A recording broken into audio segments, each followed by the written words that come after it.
All right. Good afternoon, everyone. Welcome to the Lakeland Rotary Club. My name is Joel Ivy. I'm so glad you could join us. Amanda, let's call this meeting to order, please. All right, I'm going to mute everybody, so unmute yourself.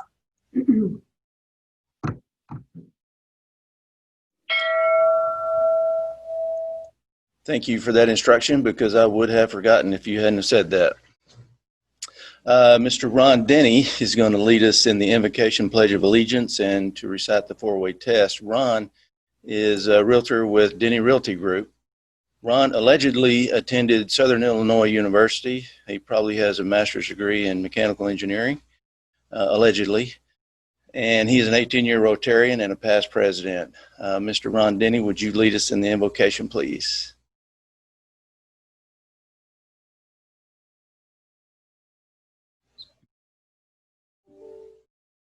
Am I there? There you go. Thank you. Let's pray. Father, we just thank you again for this day. We just thank you for technology and the opportunity to gather as Rotarians and just share in a time of fellowship. We just also want to think of the way that you have blessed us, and through that, as Rotarians, we're able to bless others in our community and around the world. We pray specifically for the polio project, that your will would be done, and that we would eradicate that in a very short time. We just want to thank you for the speaker. Bless them today as they present. As we go forward, just keep your hedge of protection around us. In thy name we pray. Amen. I pledge allegiance to the flag of the United States of America and to the republic for which it stands, one nation, under God, indivisible, with liberty and justice for all. The four-way test. Of the things we think, say, or do, is it the truth? Is it fair to all concerned? Will it build goodwill and better friendships?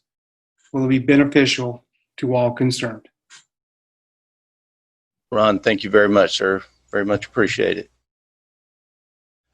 We continue to ask everyone's thoughts and prayers to be with our friend Cal Arter as he's recovering from having a broken hip and hip surgery, and I believe he's online and joining with us. Cal, if you want to say a word or two, we'd love to hear from you. That may be hard to do. All right. Trey, would you mind introducing our guests and visiting? Well, there you are. Cal, can I get you to say a word?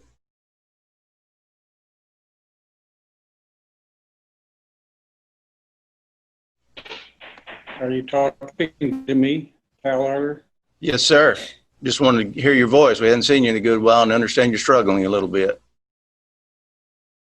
Yeah, I'm trying to figure this thing out. First time I've really figured out how to talk on it. Yeah, it was a pretty bad injury. Took him a while to dig me out, I guess, from all the tractors and whatnot.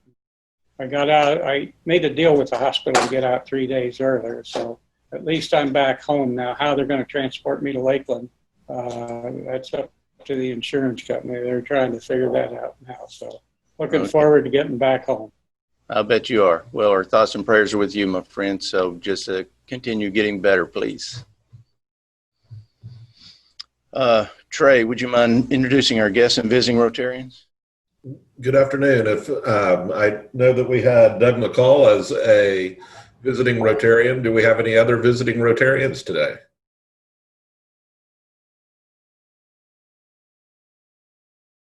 And do we have any guests today?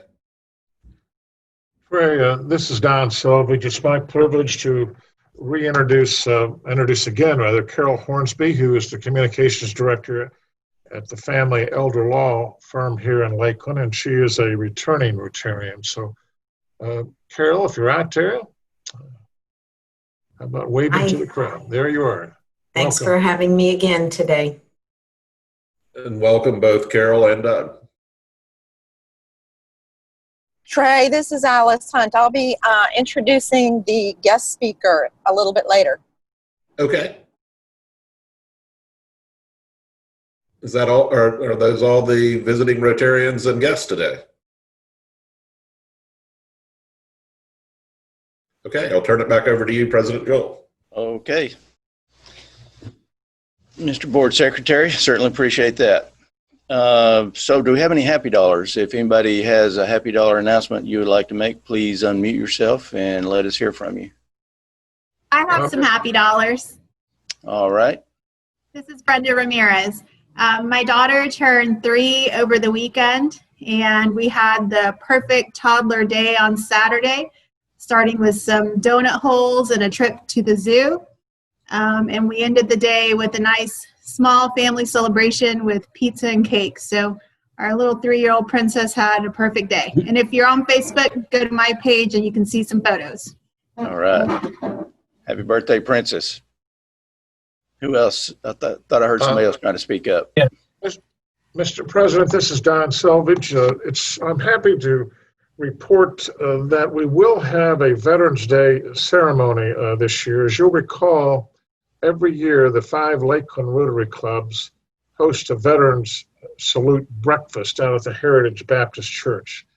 We are not going to be able to do that this year because of the pandemic, but the happy news is that we're going to integrate parts of that ceremony in the Saturday, November 7th Veterans Day ceremony at Lakeland Veteran Memorial Park.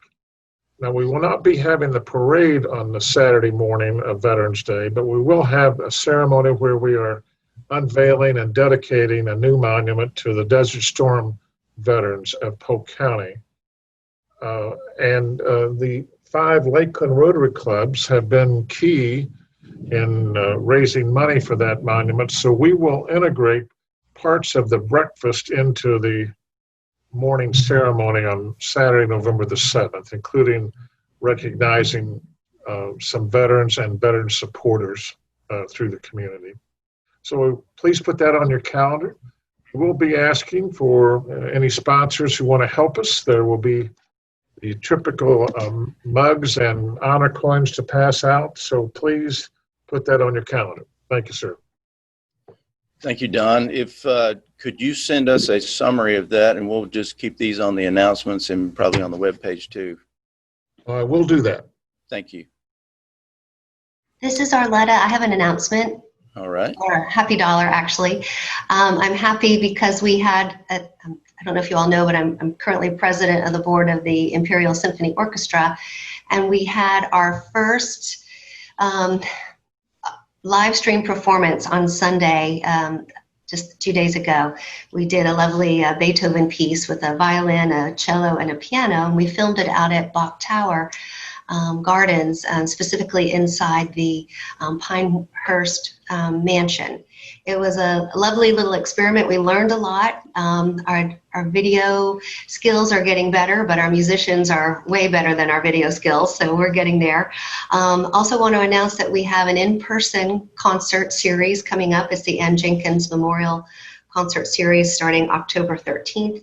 It'll be very limited attendees, safely spaced apart, out at Sun and Fun at their pavilion. So there's a big stage there. It's got 2 walls, it's covered, so technically it's outside. Our musicians are able to set up in a safe space apart. And I'm so excited about how music can bring us all together, even during a pandemic. So I hope you all will be able to join us. I'll put in the comments to everyone the website, the link if you want to see our salon series. Thanks. All right. Thank you, Arletta. I know the ISO does a great job.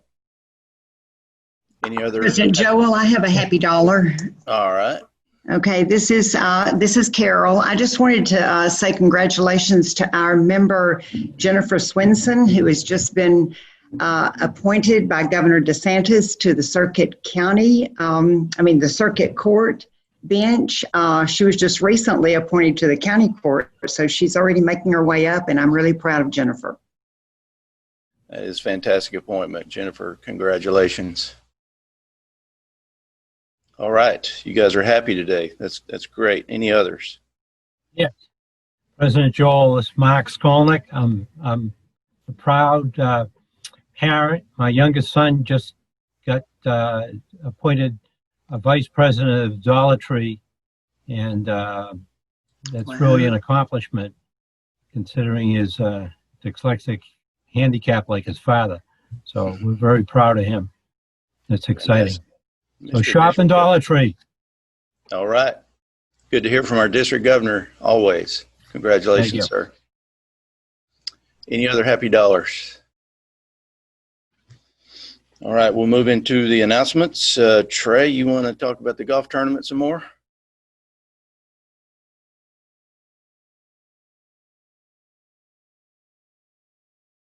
You're on mute, my friend. Sorry about that. I thought I was unmuted already. The golf tournament is set for October 23rd at Eaglebrook. This year we're doing a 4-man scramble, and we still have a few spots left, not too many. So if you'd like to play, we would love to have you. We're also still looking for sponsors and volunteers. There is sponsorship information located on Club Runner, or you can contact me directly and I can help you out with that. And you can contact me about volunteering also. If you can't play in the golf tournament, we have a dinner following, and there are dinner tickets that are available on Club Runner. They're $50 a piece. Also, if you're unable to play and you would like a shirt for the tournament, there are shirts available, I believe, for $45 a piece, also on Club Runner. So, and finally, we're still looking for items for the basket of cheer. So if anyone can donate either liquor, wine, or beer to that, I would greatly appreciate it. I think that covers it. Okay. Thank you, Trey. For the record, I still have your wheelbarrow of cheer donation, but it's down to half a bottle, so you better hurry up. Dr. Melody Ryder, would you like to talk about the fellowship event that's coming up? Well, yes, sir. We are having, is Anna on? Is Anna with me? Worked with Anna and Jack on a happy hour at Yard en Masse. I talked to the manager. There might be music. We're not sure, but I know they have an outside area for us. Really nice. It should be a cool night under a tree outside, and so there'll be good, enough space for social distancing. They also have Crave, a food vendor. What do they call those? Food bus, not bus. Food truck. What is it? Thank you, truck. Yeah. Out there. So if you want a snack or something like that, that's available, and of course all kinds of spirits. So that'll be October 1st. Mark your calendar at 5:30, and we will see you there. Very good. Thank you. Mm-hmm. Another announcement, we attended the District 6890 Awards last week, and our own Carol Wallace was given the award for President of the Year. What an honor that was to see her ready to accept that on behalf of the Rotary Club and all the things that she was able to accomplish. So, Past President Carol, you did a great job in your tenure, and thank you for raising the bar so high that I'll never reach it. But congratulations on that award. Thank you, President Joel. And I just want to thank everybody again for every member's support. I consider it a club award. I was just the face of this wonderful club. So thank you. I appreciate it. Just a final announcement too. This one kind of got away from me, but our own Dr. Chandel Terrell has been nominated to the Polk Leadership Polk Class 14. So there's a Lakeland Rotary Club people representing all over the place. So congratulations to him. Any other announcements? All right, hearing none, we're going to move into one of our favorite parts of the program. We're going to do new member inductions. So I would ask the new members as we call you up or mention your name. We don't get to call people up anymore because we're not up anywhere. But just say hi so that you'll show up on Zoom and be kind of prominently displayed. And we're going to start, Amanda, I believe, with Laura Adams. You have the names? There we go. So Laura Adams, can you say hi and wave to everybody?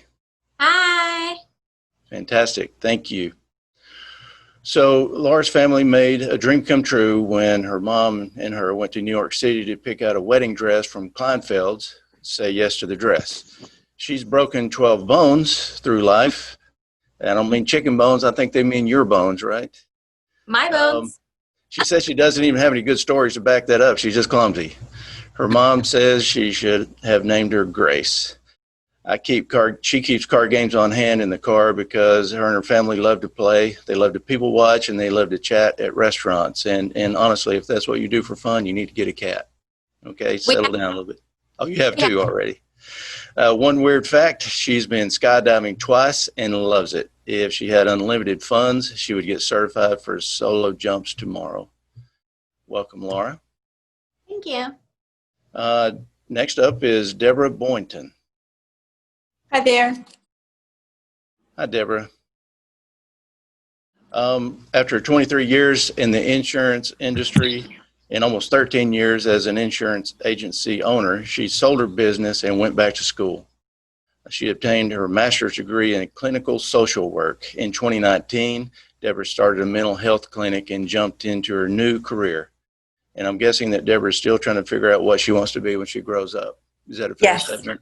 That's a very fair statement. All right. So one weird fact, she hasn't been inside a movie theater in more than 20 years, and she has not owned a television in more than 10 years. How do you survive? We have chickens. I sit and watch chickens. That'll do it. That'll do it. Okay, thank you and welcome. Thank you. Next up is Jeremy Maccabee. Jeremy, can you say hi? I don't see him on the participant list today, Joel. Okay. Well, we're going to move through this anyway. Jeremy played college baseball and played with Brian McCann, who's a World Series catcher, for 4 years. He was an airline pilot with Delta Airlines prior to becoming a Salvation Army officer, because naturally that's a normal career progression for airline pilots. Weird fact, his grandfather was a commanding officer for the Salvation Army of Lakeland in 1934. That's pretty awesome.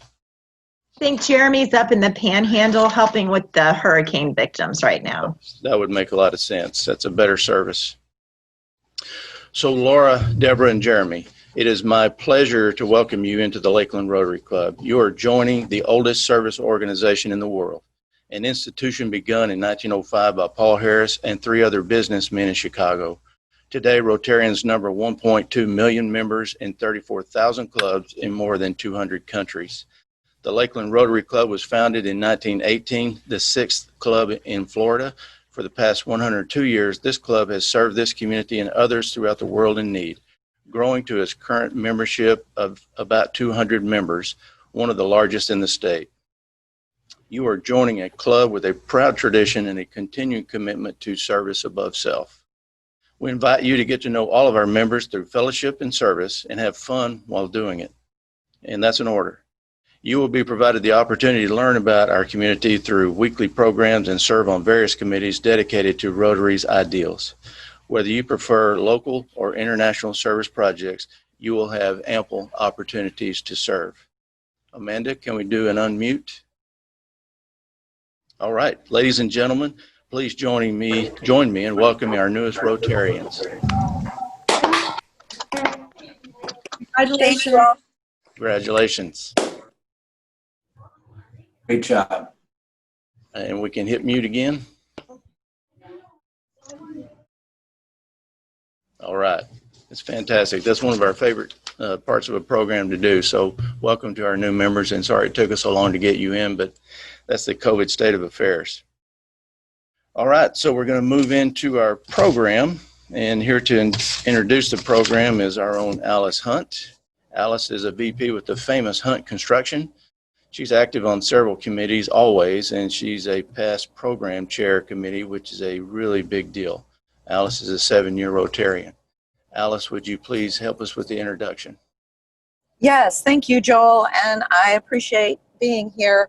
I'm in a car coming back from visiting my son and his family and 3 boys under the age of 5. The good news is I'm not driving, but my iPad will be vibrating a little bit. This program is very important to me, so I wanted to be sure to introduce it myself. Today's program is from Kate Wallace, and if anyone has spent 10 minutes with me, you know my passion for connecting education, the quality of education, to the success of economic development in a community. Kate Wallace is the founding executive director of Lakeland Leads, a nonprofit, nonpartisan think tank dedicated to producing tangible policy solutions focused on helping Lakeland become a better place to live, work, and raise a family. A Bartow native, Kate is a product of Polk County Public Schools, graduating from the IB School at Bartow High, where she was chosen as Miss Bartow High School and was awarded a Silver Garland for citizenship from the Ledger. After interning for Adam Putnam and for Vice President Dick Cheney at the White House as a college student, Kate dedicated her career to public policy advocacy. In 2012, Kate began her work in the K-12 education policy arena and has advocated for student-centered policies alongside parents, teachers, children, and lawmakers in the halls of 8 state capitals, and has visited dozens of traditional public, charter, and private schools across Florida and the nation. In 2019, she moved to Lakeland to found Lakeland Leads and give back to her childhood home. Kate's vision for all Lakeland children is to have access to high-quality education so that each child may reach their full potential. She's an active member of the Junior League of Greater Lakeland, United Way of Central Florida Young Leaders, Tax Slayer Gator Bowl Committee, and Leadership Florida's Education Class 5. Although the screen says Kate Mitchell, this is Kate Wallace, and thank you, Kate, for being here today. Thank you, Alice, and thank you to all of you Rotarians. I forgot to mention in my bio that I am a former Rotaractor. When I lived in Jacksonville 10 years ago, I joined the Rotaract of the First Coast and got active and made tons of friendships that I still enjoy to this day, and it really helped me get acclimated there. So I have a particular fondness for the Rotary Club and organization, so I just wanted to mention that. Thank you for having me. So I'm going to share, I have a PowerPoint slide, and I'm going to share my screen, and just let's make sure that this works. So give me just a second. You know, there's always that hope that, okay, I'm going to share my PowerPoint slide. Can everybody see that? Yes. Got it, yes, thank you. Great, so I'm going to move it into slideshow mode and get started. So the subject of my presentation is why business leaders should engage in local public education. And when I say engage, I don't mean just charitably, although we ought to do that too. And I know that as Rotarians, that's something you all specialize in doing, is being charitable and being the hands and feet in our community. But what we're here to talk about today is more the policy side of things, really looking at the decisions our school district has to make, and then thinking really strategically and proactively about what we want our school system to do and look like now and in the future, and how business leaders can engage on that front. And I'm stealing a tactic I saw Brenda use last week, where she gave a little more personal introduction of herself in a presentation I saw her give, so I wanted to copy that. This is my family at the top. Most of the people in that picture live in Polk County and or work in Polk County Public Schools or attend Polk County Public Schools. So in the middle, that guy with gray hair is my dad. Some of you may know him. His name's Hal Wallace, and he's the CEO of Pallet One and Sunbelt Forest Products and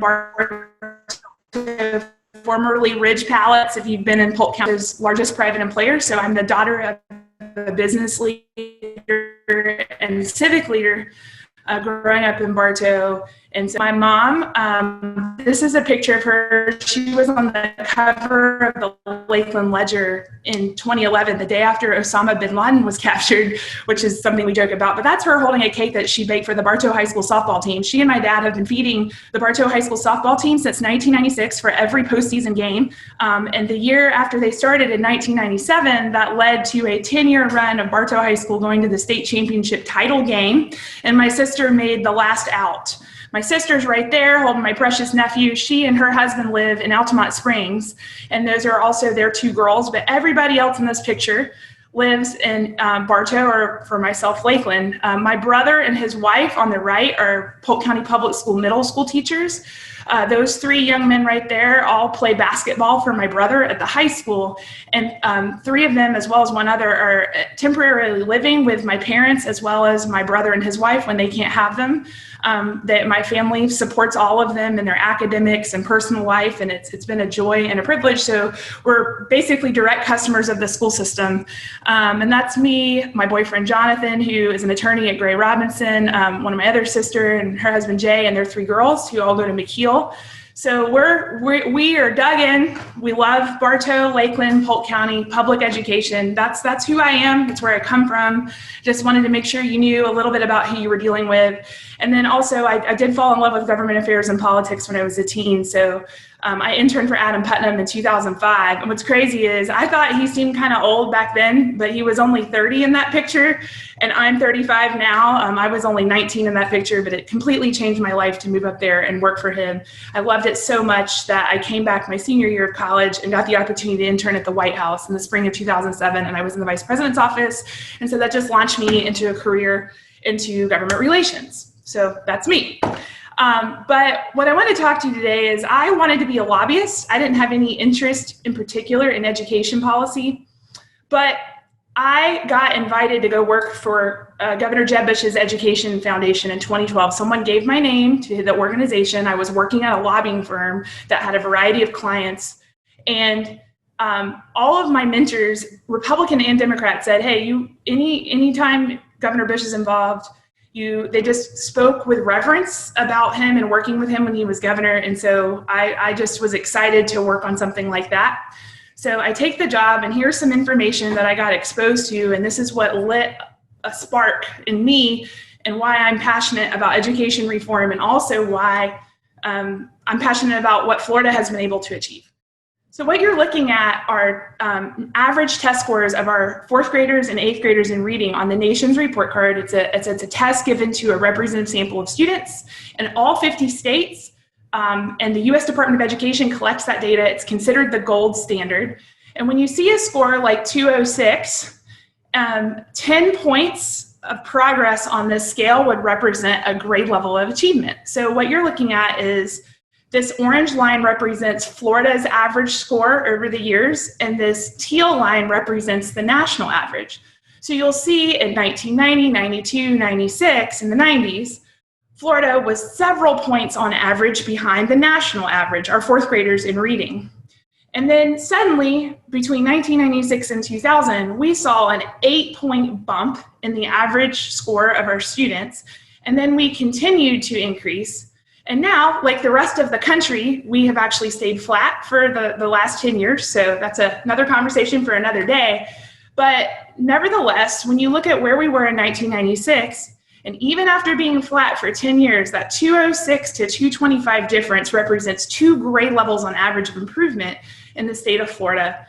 Eighth grade, we have not made quite as much progress as we have in fourth grade. However, if you look at where we were in the 90s and early 2000s, and then you compare to where we are today, we've made significantly more progress than the nation has over that same amount of time. And that's not just in reading. The same thing can be said for math. We are outperforming the nation in fourth grade math. We are not up to national average in eighth grade. However, when you look at our journey, we are closer to and have closed in on the national average. So Florida is not nirvana, but we have made tremendous progress, and we have won attention from both the U.S. Department of Education over several presidential administrations and from other states for how far we've been able to improve. This is our graduation rate if we were to use today's standard, which is how many ninth graders do you have, and then 3 years later, how many 12th graders do you have in that same cohort who graduate with a standard 4-year diploma?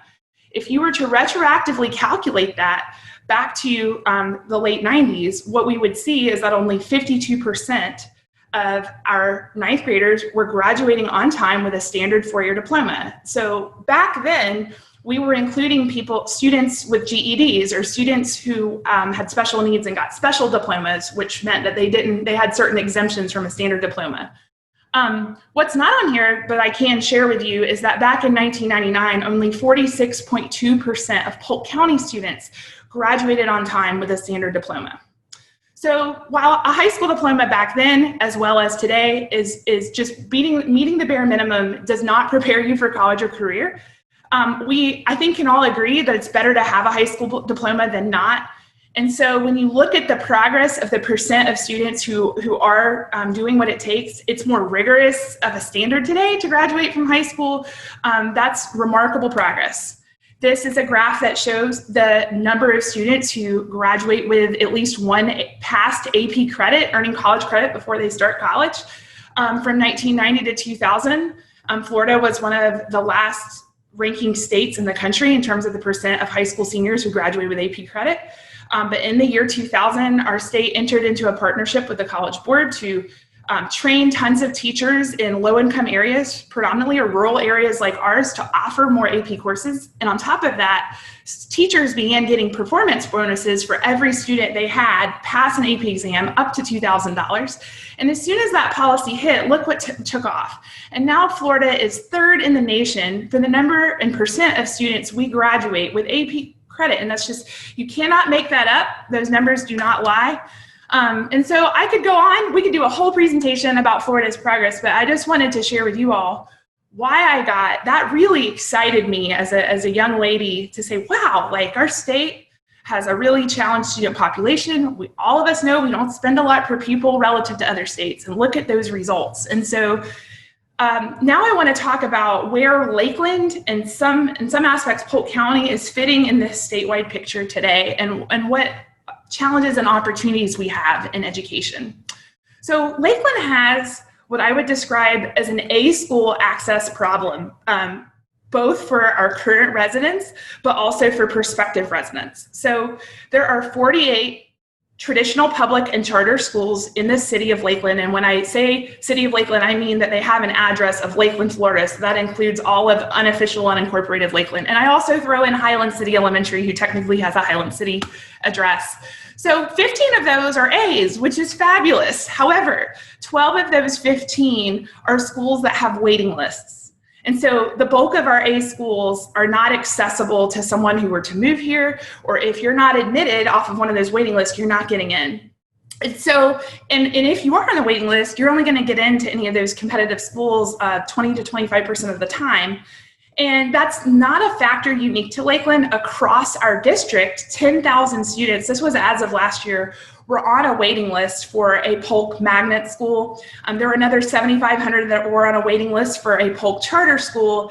And just to be fair, that's not 17,000 kids. We could have a lot of duplicates between those two lists, so I want to be careful not to inflate the number beyond that.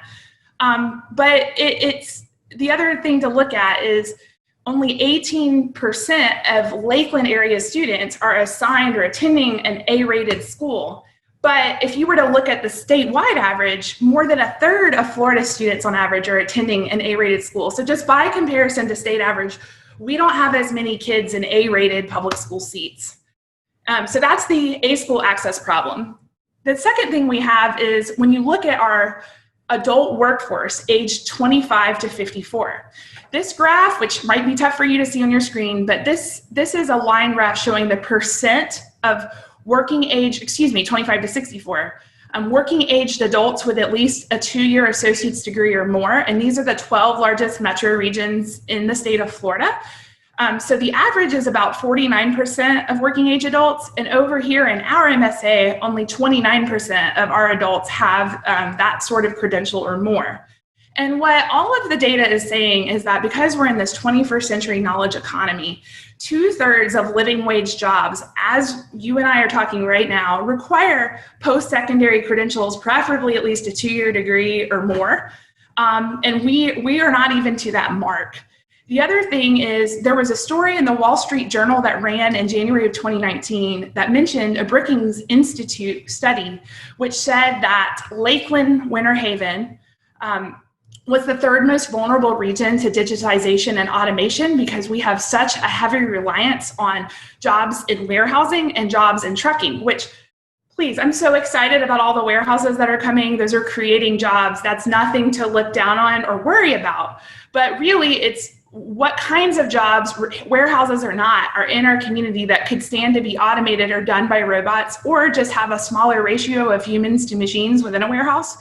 We cannot allow too many students to exit our system who then go and take a job that maybe requires only 10th grade skills when the percentage of jobs available to them in that level of education could theoretically shrink over time. And so we have to care about how prepared and skilled our students are coming out of our high schools, or we're going to have a big mismatch of jobs and workforce.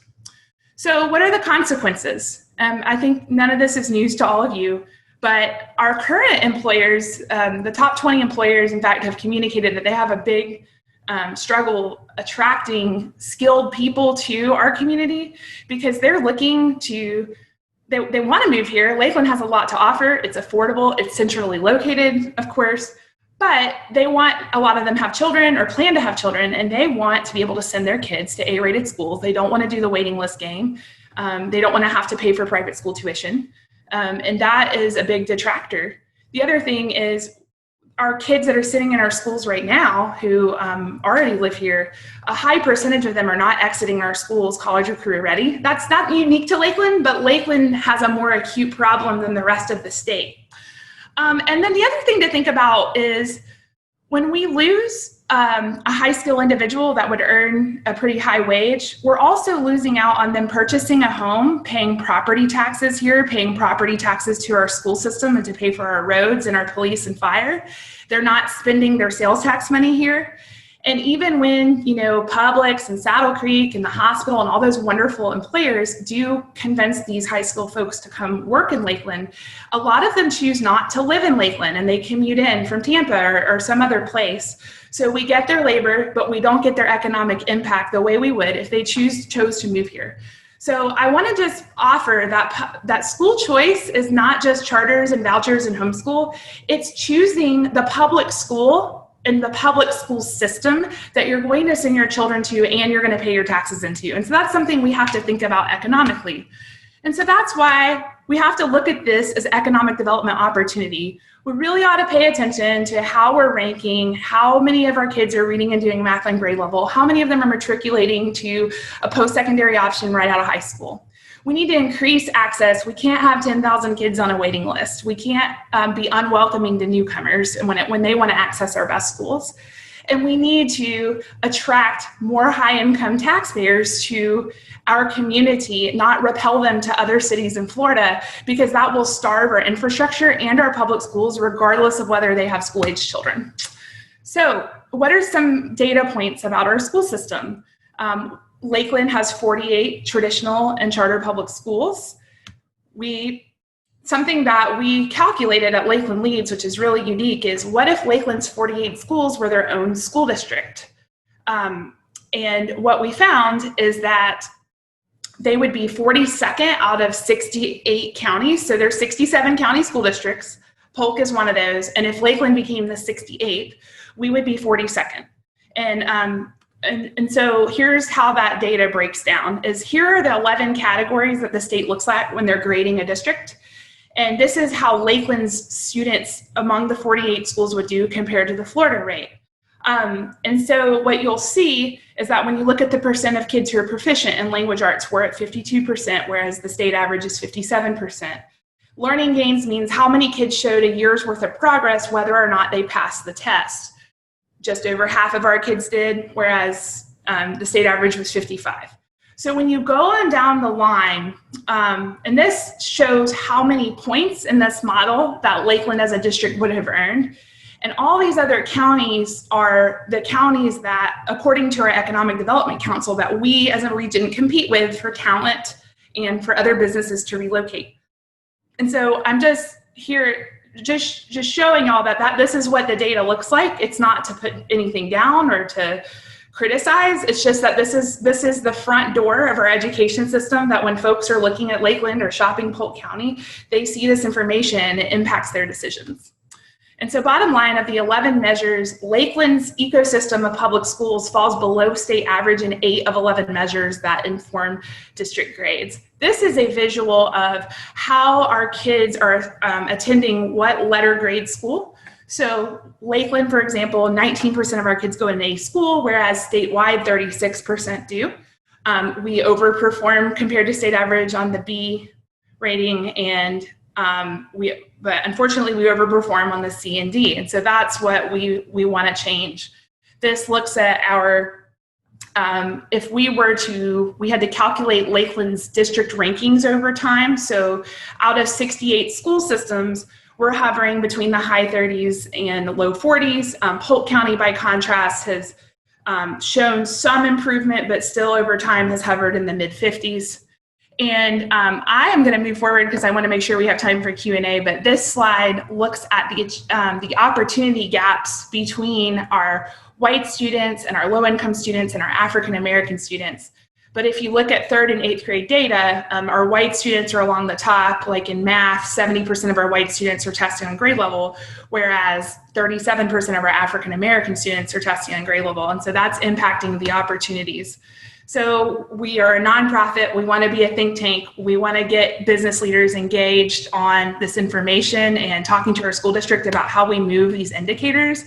As a group, we believe that education is the great equalizer, and that all children can learn, that they should be held to high expectations.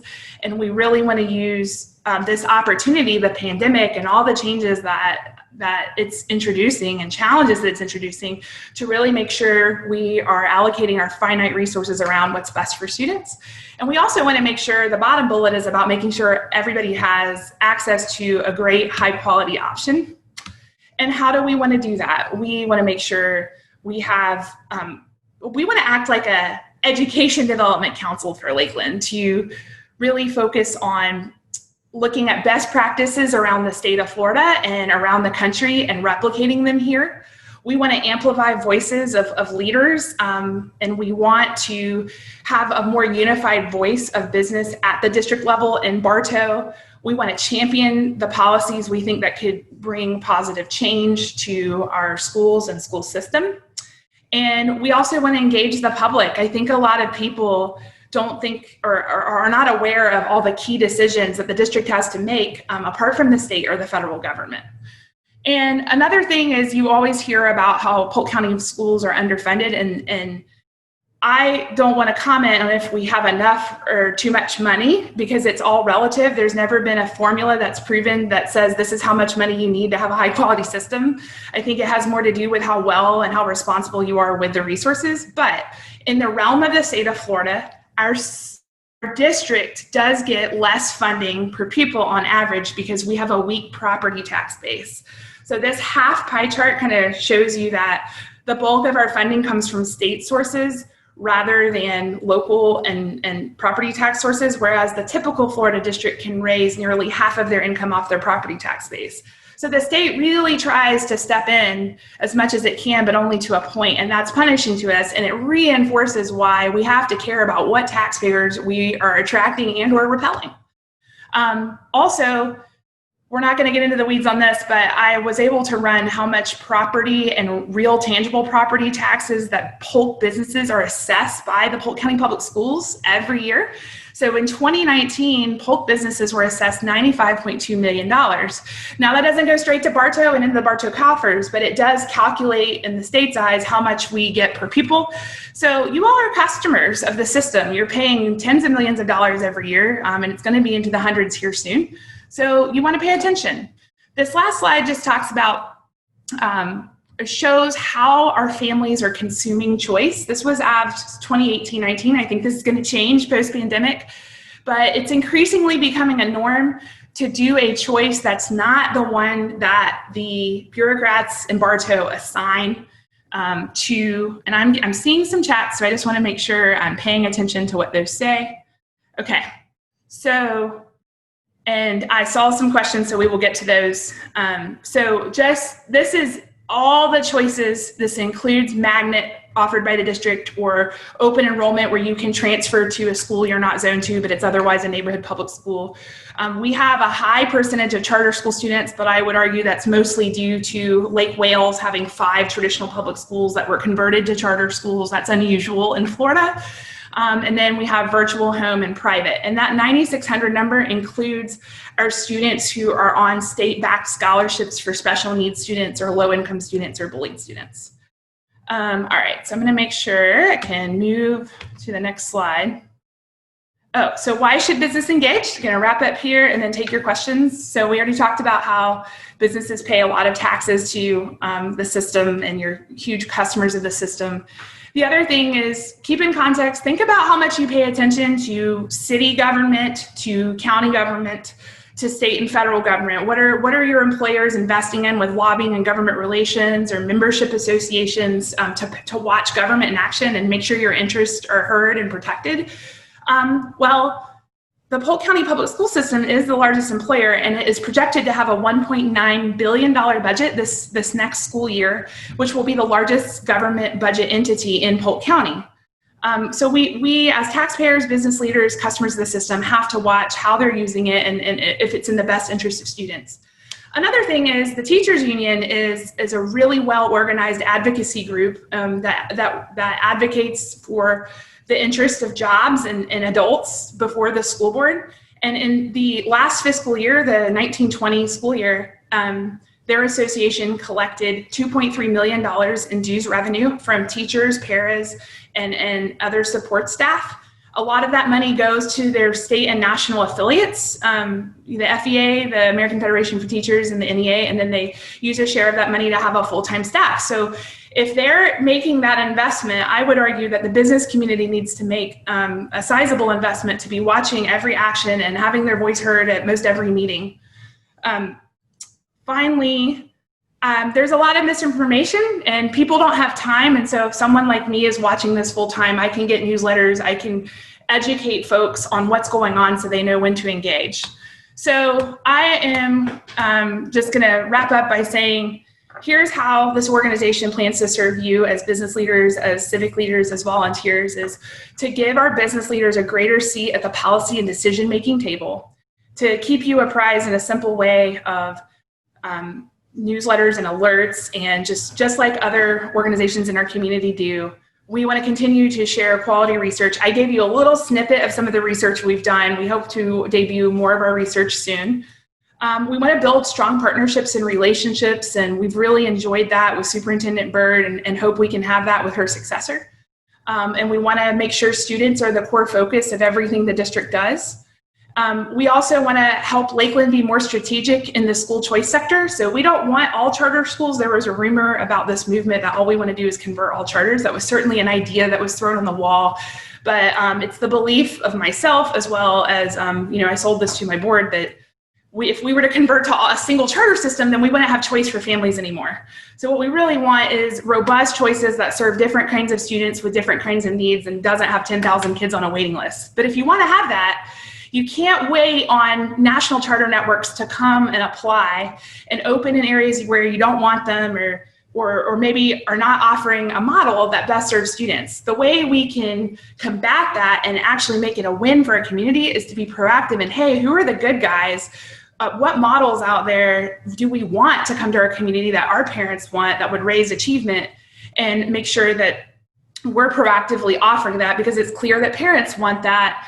And if we proactively recruit excellent partners, then the lower performing or unwanted partners won't come. So when we want to facilitate constructive dialogue, all areas of government could use that these days, but especially in education. And when companies are looking at Lakeland, we want to be a sort of concierge to them to make sure that they don't let any data, surface data, discolor their perception of our otherwise wonderful community with a lot of excellent public and private options. And when are we going to do this? So the pandemic really disrupted my ability to fundraise and gather everything, but I'm hoping to be a fully functioning, operating organization in 2021. So I'm going to take questions, and I am going to stop my screen share and then go to, excuse me, and I'm going to go to the questions. Is that cool? Or did you? Kate, if you'll use chat, I think will be the best, and scroll down, you'll see some questions.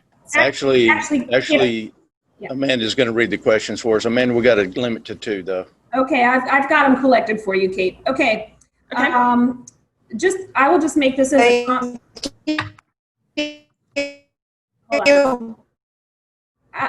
I'll make this as a comment, which is several questions were, is there a way that we can access your data, your slides, are they available on your website? So if there is, maybe we could type that into the chat box for everybody so that they can access that. Okay, so I hate to be the bearer of bad news, but we do not have a live website yet. And I think one of the things that we're really sensitive about is we wanted to wait until all like the 2018 election and the pandemic had kind of reached a new normal. If it, hopefully, God willing, it will. And then so we're thinking the new year will be the time.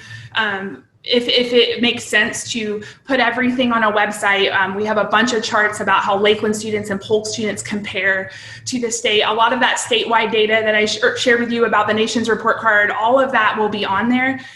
So I do have some individual images that I can email. I'll put it in the chat, but my email is kate@lakelandleads.org. So I'll type that in now. Okay. Next, and I saw, go ahead. While you're doing that, there was a question asking you to explain how Lakeland Leads was formed and who was involved in its formation. Sure. So we are a completely independent organization with a C3 nonprofit status. However, the original idea for Lakeland Leads was born out of the work at the Lakeland Economic Development Council.